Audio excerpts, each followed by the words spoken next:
Tragedia in laguna nella notte al Lido di Venezia, nello scontro tra due imbarcazioni a perdere la vita due amici pescatori, feriti ma non in modo grave 4 ragazzi a bordo dell'altra barca. E ancora una tragedia nella laguna sud di Venezia, un'imbarcazione forse a causa di un'onda si ribalta, muore un 76enne, ferite altre 4 persone, il dramma nell'oasi VF di Valle Averto.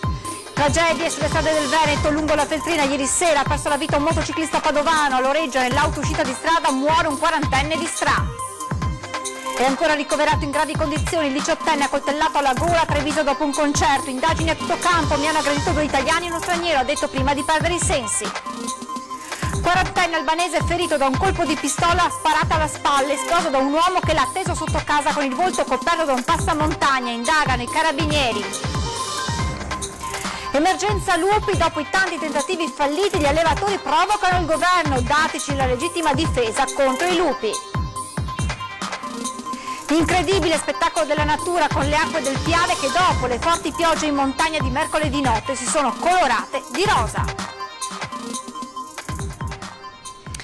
Buonasera e ben ritrovati con l'edizione del Veneto dei nostri telegiornali, edizione che si apre con un'ampia pagina di cronaca a partire dalla tragedia che si è consumata la scorsa notte in laguna al Lido di Venezia. Nello scontro tra 2 imbarcazioni hanno perso la vita 2 pescatori, 2 amici feriti ma non in modo grave i 4 ragazzi che si trovavano a bordo dell'altra barca. Tutti i dettagli nel nostro servizio d'apertura. Era notte fonda quando l'impatto tra i 2 barchini è stato violentissimo. Lo scontro è avvenuto al Lido, in località San Nicoletto, ieri sera, poco dopo le 23:30. Ad avere la peggio i 2 pescatori 69enni di Castello, Renzo Rossi e Natalino Gavagnin, a bordo di una delle 2 imbarcazioni. Si tratta di una collisione tra 2 unità da diporto, piccole unità da diporto, del tipo motoscafo e del tipo cosiddetto cofano, un barchino. Si tratta di unità da diporto propulse a motore, c'è stata questa collisione, questa terribile collisione, perché il bilancio è di 2 persone decedute. E nel dramma la tragedia, con il primo pescatore Renzo Rossi immediatamente soccorso ma deceduto durante il trasporto in ospedale e l'amico Natalino Gavagnin disperso per ore in acqua e ritrovato privo di vita soltanto verso l'1:30. Il luogo è il canale di Lido, canale di grande comunicazione, Lido San Nicolò, il canale che collega l'Adriatico con l'interno della laguna, il bacino San Marco, e che permette anche alle grandi navi di arrivare in marittima. La seconda imbarcazione, un motoscafo in navigazione, con a bordo 4 ragazzi tra i 20 e i 25 anni feriti ma non in modo grave, non sarebbe riuscita a evitare quella dei 2 pescatori e l'avrebbe investita in pieno. Non si esclude a causa dell'alta velocità, ma è ancora tutto da verificare,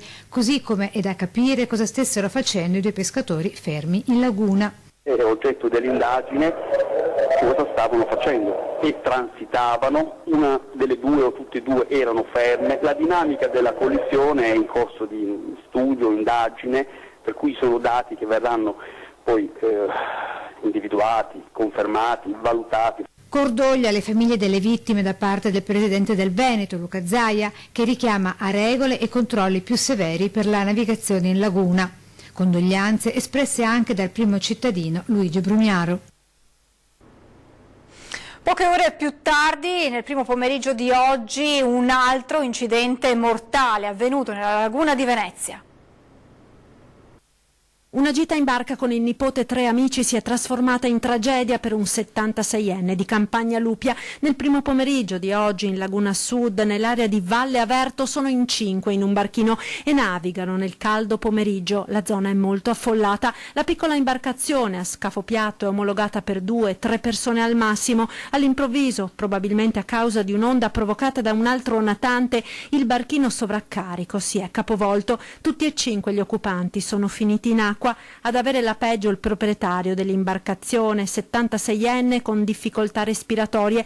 L'anziano non ce l'ha fatta. I primi a soccorrere i naufraghi sono stati altri diportisti. 4 sono stati tratti in salvo, praticamente illesi.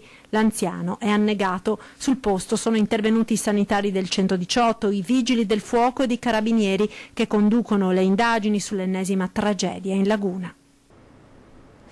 Notte drammatica anche sulle strade della nostra regione, il bilancio è di 2 vittime per altrettanti incidenti che hanno coinvolto un automobilista e un motociclista, entrambi padovani.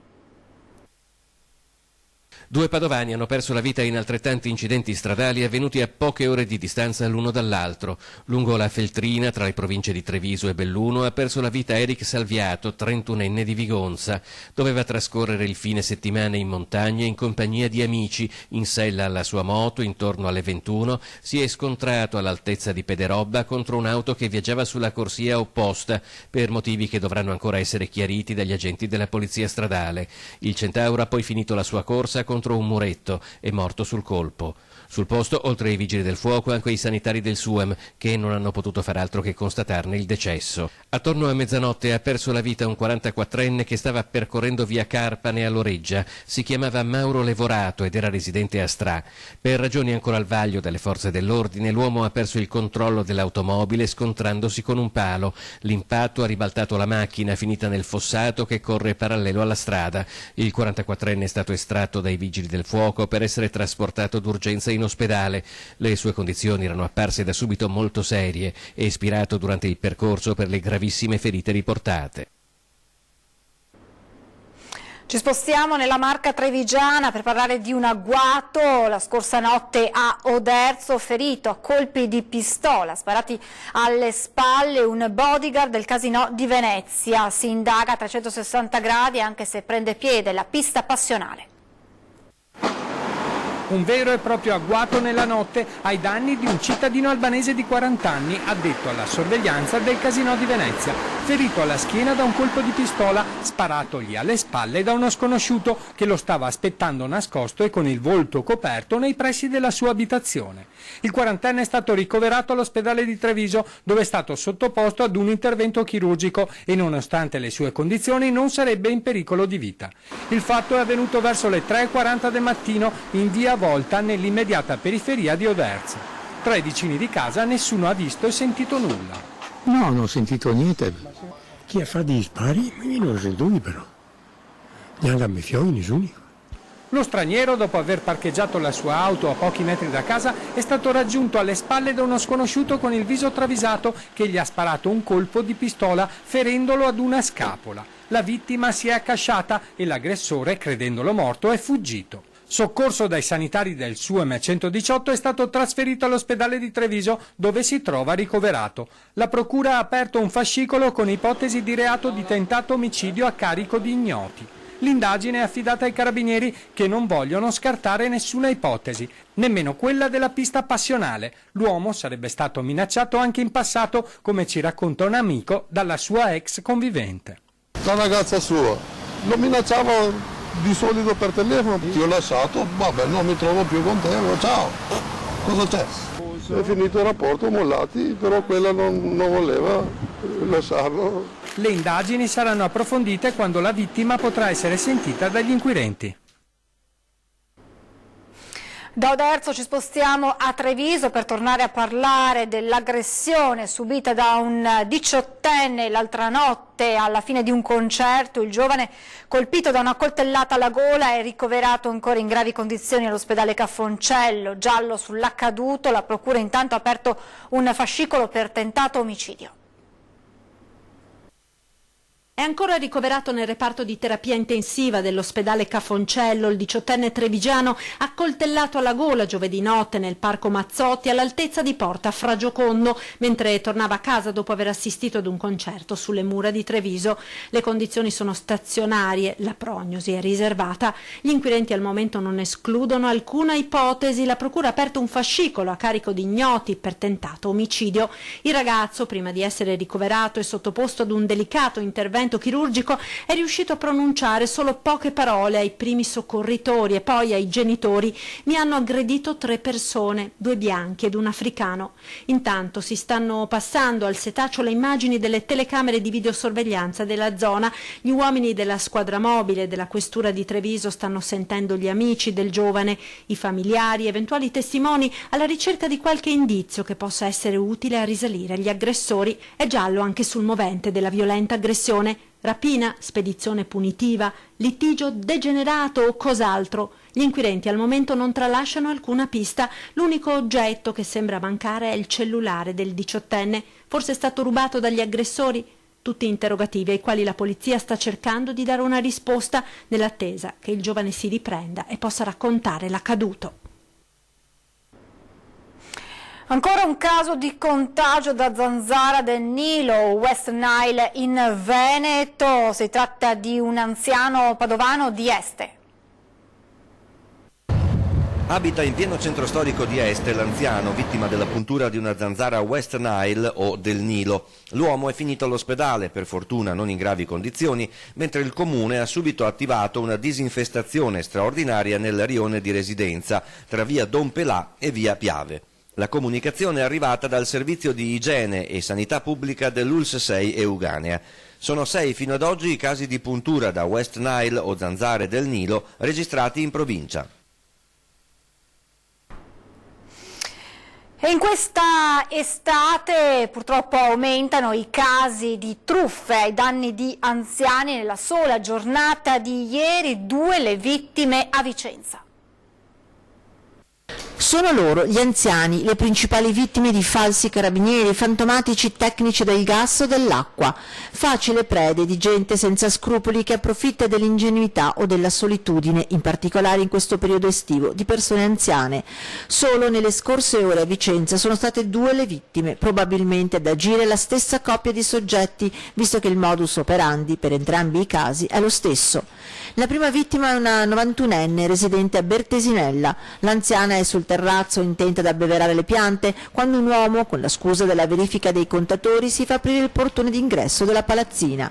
Una volta messo piede all'interno il gioco è fatto. L'uomo frastorna la 91enne di chiacchiere fino ad entrare in casa. Deve controllare la qualità dell'acqua, dice, e se ne fa dare un bicchiere. Nel frattempo, a porta aperta, è entrato il complice. Quest'ultimo le chiede se riconosce una cornice dei soprammobili che le sarebbero stati rubati, cosa che lei fa. E allora ecco scattare l'altra fase del piano, farle verificare se manca altro, monili o soldi. La povera anziana va a controllare nel forno della cucina dove aveva riposto, pensandola al sicuro, la busta con dentro 5.000 euro. Pochi minuti come in un gioco di prestigio e quei soldi non ci sono più. I 2 ringraziano e se ne vanno.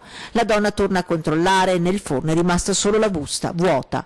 Stessa tecnica, stessa modalità. Questa volta la vittima è una 69enne residente in via Maurisio. Qui il primo soggetto si qualifica come ispettore dell'acqua e il secondo le presenta oggetti di sua proprietà come rubati.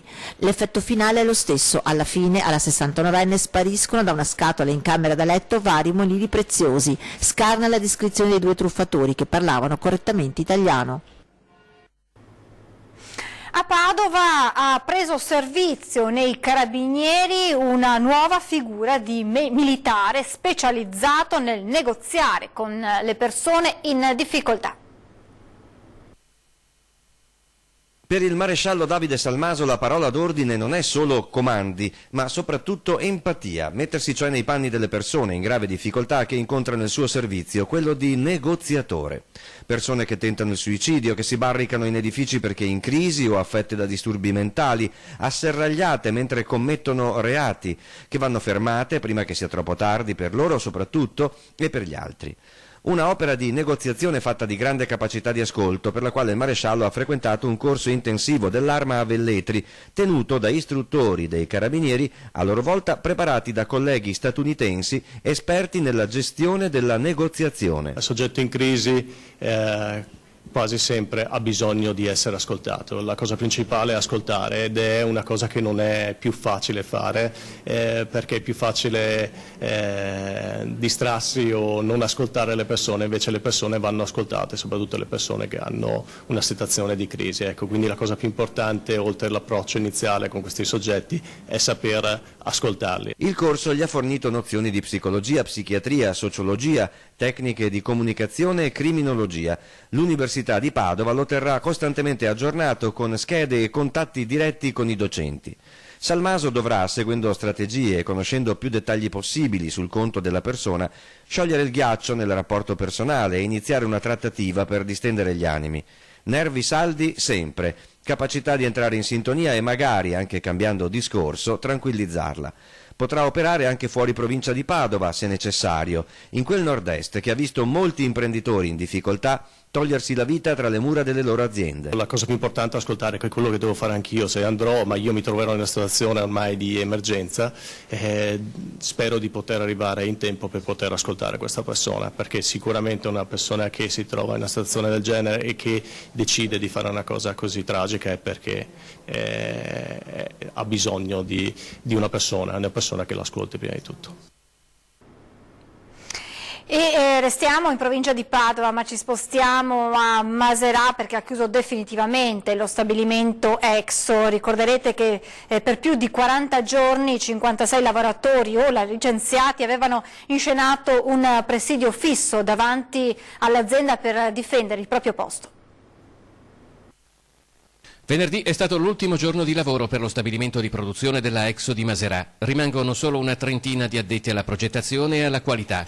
Per gli altri 56 dipendenti che per difendere il proprio posto di lavoro avevano dato vita ad un presidio permanente di più di 40 giorni e notti consecutive, il futuro ha un grosso punto interrogativo. La trattativa che dopo la conferma dei licenziamenti collettivi si è aperta in regione fra sindacato e impresa ha portato ad ottenere una liquidazione pari a 18 mensilità, 2 anni di indennità mensile, agevolazioni per i pensionandi e per chi ha 3 o più figli a carico e i corsi di riqualificazione per una ricollocazione nel mondo del lavoro dei dipendenti. Lo potrebbe facilitare, chiaramente è un percorso che è totalmente a carico dell'azienda da un punto di vista economico e che sicuramente potrebbe dare chiaramente una possibilità in più ai lavoratori. Una vicenda che aveva fatto discutere quella della Exo di Maserà, di proprietà del gruppo americano Crocs. Lo stabilimento non soffriva crisi, ma l'azienda ha deciso di trasferire la produzione in Bosnia e Erzegovina. Abbiamo visto anche in questi giorni che ci sono state delle risoluzioni a livello provinciale di alcune situazioni che vedevano i lavoratori purtroppo coinvolti in crisi, dove le aziende hanno fatto retromarcia. Questo purtroppo non è successo alla Crocs e chiaramente resta la ferita, perché ricordiamoci che il Ministero aveva dato un parere favorevole per quanto riguarda la concessione di un ammortizzatore sociale di 12 mesi che avrebbe sicuramente dato la possibilità di avere un maggior respiro sulla gestione di un eventuali esuberi e eventuali uscite future. Ci fermiamo, adesso c'è una breve pausa pubblicitaria, restate con noi, a tra poco.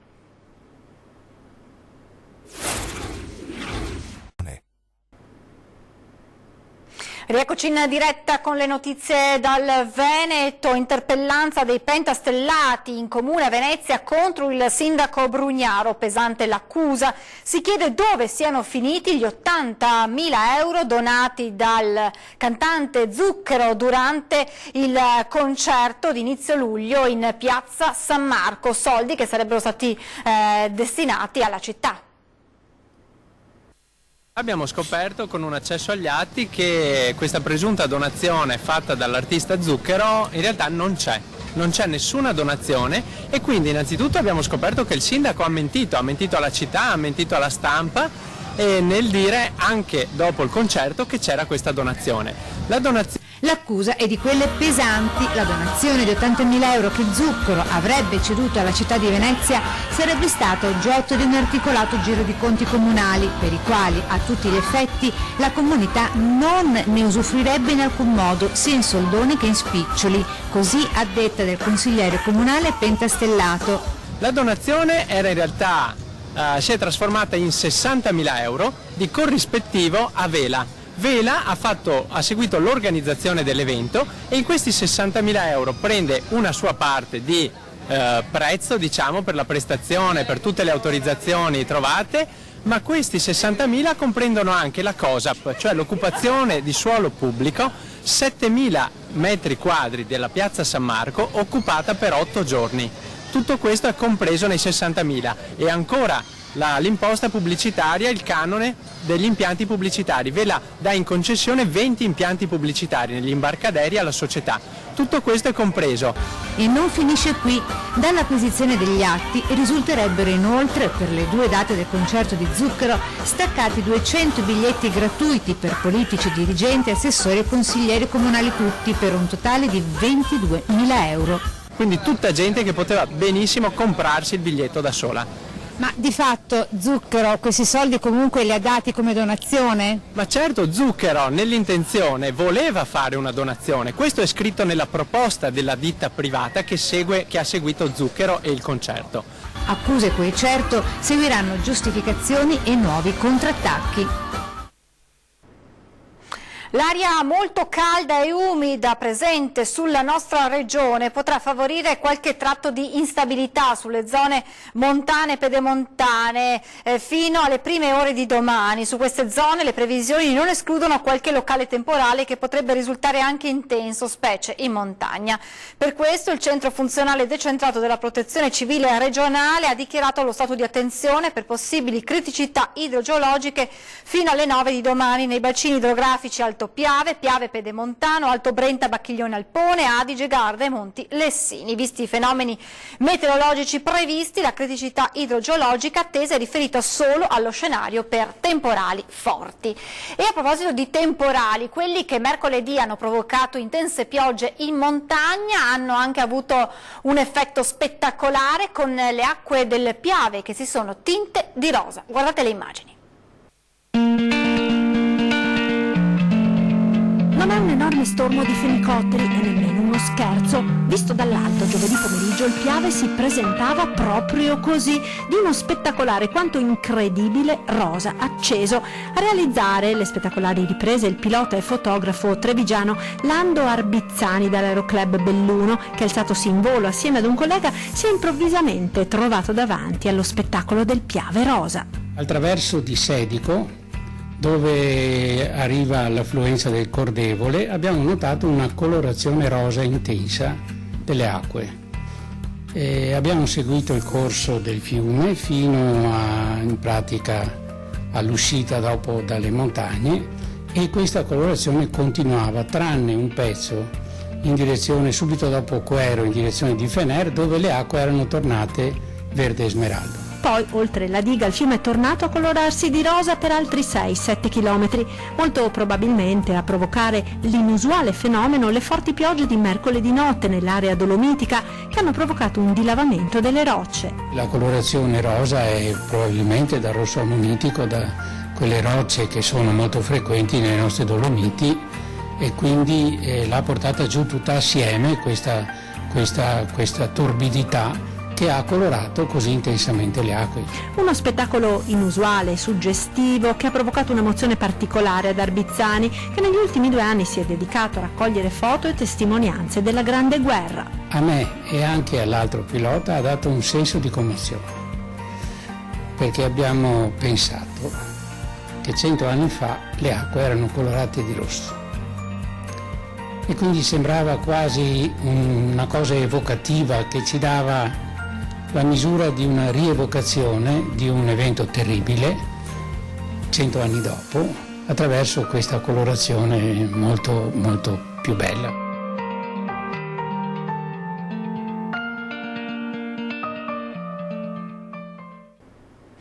E adesso la difficile convivenza tra l'uomo e il lupo, attacchi sempre più frequenti e sempre più vicini ai centri. Dopo i tanti tentativi falliti di difesa, ora gli allevatori provocano il governo. Dati ci dicono la legittima difesa. Allevatori al contrattacco del lupo e dello Stato, tirando in ballo la legittima difesa. Se i ministeri dell'ambiente e dell'agricoltura non possono nulla, chi lavora in montagna sta pensando di volgere lo sguardo verso un altro dicastero e di approfittare della discussione in atto. Il popolo stanco ma mai scoraggiato degli allevatori, che ha bisogno di una soluzione eppure velocemente dagli attacchi del lupo, suggerisce così l'escamotage. Dateci la legittima difesa, dateci la possibilità di difenderci nelle nostre proprietà. Piano lupo, recinzioni, filo elettrico, cani da guardia, riunioni, convegni, l'ultimo proprio il 4 agosto. La Regione ci ha provato ma a nulla è valso. Difficile proteggere un territorio di prati e malghe tanto esteso. E arriva così la provocazione. Anche questa stagione in malga sta scivolando via tra predazioni e scorribande dei branchi e chi vive la montagna non ha più tempo da aspettare la burocrazia. Penso che un allevatore all'interno delle sue proprietà, che è il pascolo in questo caso, possa difendersi dagli attacchi nel suo capitale. Nel mezzo c'è la difesa di un lavoro, la tenuta della montagna e dei pascoli altrimenti destinati all'abbandono con tutte le conseguenze del caso e i malgari si dicono troppo stanchi. Dobbiamo capire anche lo stato d'animo degli allevatori. La notte non dorme perché sente un rumore, la seconda notte non dorme, la terza notte non dorme. Ed è tutto per questa edizione, vi lascio le previsioni del tempo, grazie per essere stati con noi, buon sabato sera a tutti, arrivederci.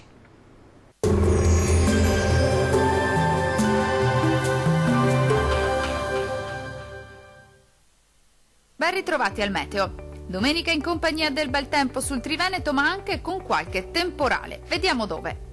Sul Veneto sarà ampiamente soleggiato ovunque al mattino, ma dal pomeriggio non si esclude qualche breve acquazzone di calore sui monti. Altrove invece si manterrà buono, con il cielo che si presenterà sereno o al massimo poco nuvoloso ovunque.